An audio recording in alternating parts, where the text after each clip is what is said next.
Hello, Adam. How's it going? It's going pretty good. I'm doing all right. Adam, so what is the best? I think I might have to say people. Okay.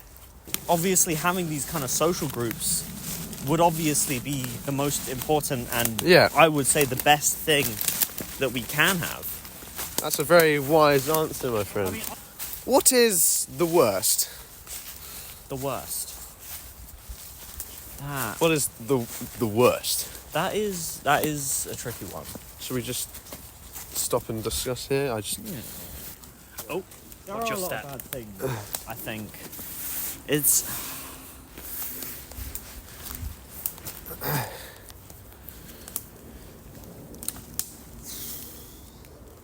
Yep, take your time. We can always come back to you. Yeah, maybe give We're us time to ponder about that. All right, so you just wait here and think about it. So one thing I'd like to talk about today is what makes rocks so poetic. That's a great question. For me, it's not just the structure. It's not just the shape. It's about what's inside. What is inside? Crystals. Minerals. It's work. Okay. Work is the worst. Yep. Okay. A blunt answer, work. Work. Okay. Oh my word, Freddie. What? Yeah. Can you see just behind that bush? Fulfum species. Yes. So these gnomes often roam in these moist environments. Yeah. They're completely harmless. We're just gonna wave to that gnome, say bye bye gnome. Yeah. Have a nice evening. Don't take care. If you were a cow, would you be black with white spots or white with black spots? It's a tough one. I'm thinking black with white spots. If you were a cow, how would you set yourself apart from the rest of the herd? Herd mentality. Yeah, exactly. Slash well, how herd. do you escape that? Escape herd mentality. Yeah. Of course, yeah. In a flock of cows. I would be a bit more adventurous. I would try a variety of different, leaves, foliage, and experiment with it. And then you'd use that knowledge and help your others, and they would treat you as a leader. How would you? Don't try to get them to treat you as a leader. Surely you just moo the loudest. And it would, if you don't try to get, if you try too hard to become the leader, they won't respect you as the leader. You just got to be helpful to them. Let it come to you. Yeah, it will come to you. If you were a cow, would you feel guilty for contributing to global warming? Not particularly. Be careful, there's ancient gnome ruins here. There's sort of dart traps. Yeah. I mean, that river's quite colossal, so just watch That out. flows into the Smeggy. Whoa. What? Now, you don't want to fall in there. Oh, I know why. So the suction can succumb to your wounds. So what I mean by that is that you may experience fatigue, nausea, many of the symptoms listed above. Yeah. So to prevent that, you're just going to want to leap across. That was very well executed. I'll just do my one. That was good. Thank you. I guess. Big leap. Yeah. Nice one. Well done. 1 second, let me just call out.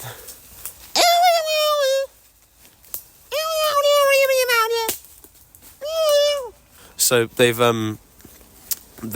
agreed to have a ceasefire, so we're good for the time being. But we need to get out in about 2 gnome hours. Gnomish is a beautiful language. Yeah. Yeah. Well, I mean, he executed that phrase wonderfully well. Next question. Duolingo. Yeah. Yes. If everyone in the world was Gandhi, would there be peace? Everyone in the world was Gandhi. Everyone would think the same because they're all the same person. So there wouldn't be any disagreements. That's a very good answer. Do you believe the name the Himalayas is sexist? I don't believe so. You don't believe so? I don't believe so. Okay. Because I think the etymology of the name... I'm not an expert on the Himalayas. Yeah. But I don't think that the hymn in Himalayas originated from, referring to a man. I think it refers to something else in their culture. Okay. How would you feel if it was changed to Himalayas? How would that sort of resonate with you? I feel like that would be unnecessary. All right, so I can see a divine garden here. Oh yeah. We've sort of discovered this. This is a cemetery, a gnome cemetery. Yeah. Gnomes are very renowned for their gardening, hence the name Garden Gnome. I'd like you to do a pose that would inspire the viewers to sort of achieve their goals. Yeah. In life. So sort of. Like anything that you like, just straight out of, just first thing you can think of. Go on. No, that's Don't worry, we can always, we come back to you. tricky one. Yeah, Yep. it's like a really wild question. But It is, that's, it that's is. why we asked them. Yeah.